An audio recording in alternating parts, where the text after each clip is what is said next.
Welcome, Crusader fans, to another edition of the Valpo Coaches Show, brought to you by the South Shore Convention and Visitors Authority. I'm Aaron Levitt, and joining me today, men's soccer head coach Mike Avery. Mike, thank you for being here with me. Thanks, Aaron. Start of your season, you went through the preseason grind and now have played a few games, getting into the rhythm of things with your team.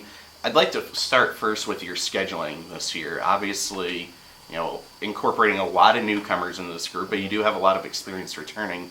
But you look at the schedule you put together, this early season stretch, really challenging your team. North Carolina State, Davidson, Butler, Michigan State, Northwestern, all on the road to start the year. A stretch that would challenge any team in America, I think.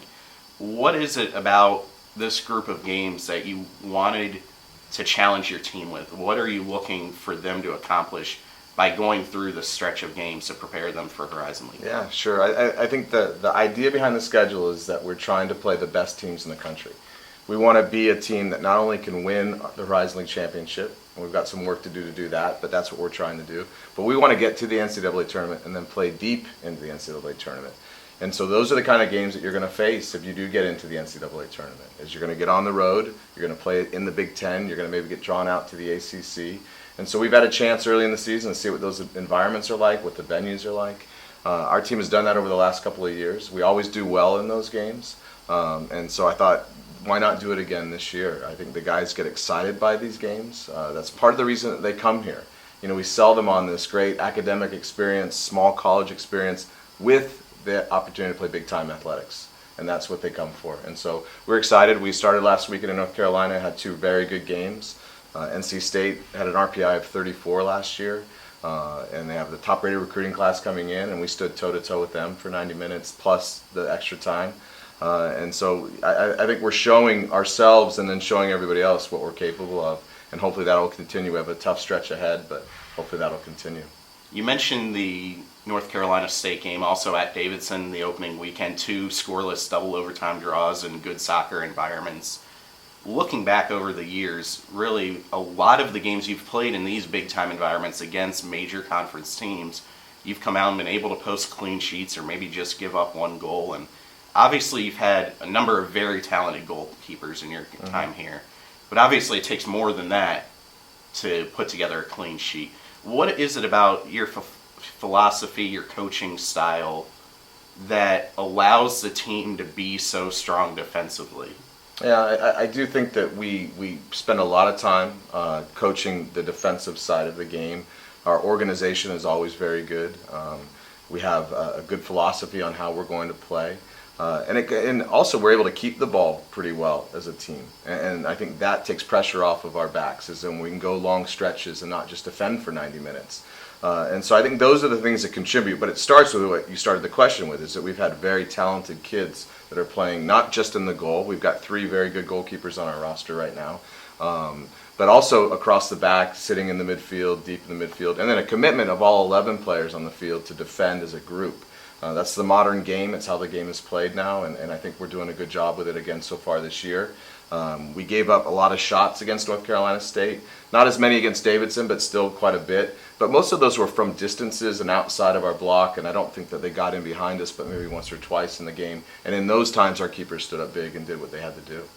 You look at the defense, obviously, you've had a couple players go on to play professionally in defense. Kyle Zobek's earning starts in the second tier of American professional soccer, and Stefan Antonievich, out in front at center back is, starting consistently for his team as well. So over the years, it's been a lot of very, very strong defensive players who've come through here. That's right, yeah, and even before those players, we've had some good ones as well. I think what we're showing people at the professional level is that our guys that come through here know how to play. They know they understand it. They know how the organization works. They know the movements, and so they're prepared when they do get to the next level. And so that's encouraging, and it helps us get the next batch of players to come in, because they know that they can get this great education, play in this fun environment and a team that they really enjoy, and even though we're a smaller college, have the opportunity to go on to the next level if they're capable of it. Looking at the other side of the ball, the attack, obviously didn't find the back of the net in the first weekend, but going back into exhibition play, did find 4 goals against Lake Forest, who went to the NCAA tournament in D3 last year. A lot of very, very encouraging pieces in the attacking part of the field on your roster. How do you push forward to find those goals, in the attacking third without sacrificing the defensive element that has been so strong for your program? We do have a lot of exciting attacking players, and some of them are new, and so it is going to take some time. And one of them, who's maybe our most exciting incoming attacking player, hasn't played yet. He had a bit of a hamstring injury in preseason. He'll be back this week. So I do think that those goals are going to come. If we look back at the last weekend, in the NC State game, for example, I think we had close to 20 shots in the game. And that's on the road shots. I mean, stats sometimes on the road can get a little bit dodgy, and we actually had quite a bit of chances in that game. We hit a crossbar in that game, had a goal called back from offside in that game. Same on Sunday against Davidson. We had numerous chances. And, in that part of it, we would like to have scored one. We felt like we probably earned a couple of goals in that weekend. But it'll come. If we weren't creating chances and we were just standing in our own half and defending the whole game, I would be concerned about that. But through the two games, we've created a ton of chances. It's hard to score goals, and it's hard to score goals on the road in those environments against those kinds of teams. And so I think it's natural. It maybe starts a little bit slowly, but I do think that once the first one goes in, we're going to start to roll with that. Because again, I really like our attacking group. They're fun. They keep the ball. They have a lot of flair. There's pace and athleticism that we haven't had up front in a while. And I think it's going to be an exciting team to watch going forward. Looking now off the field, obviously I'm sure a lot of fans have seen stuff about the One Valpo initiative that your team is promoting through the season.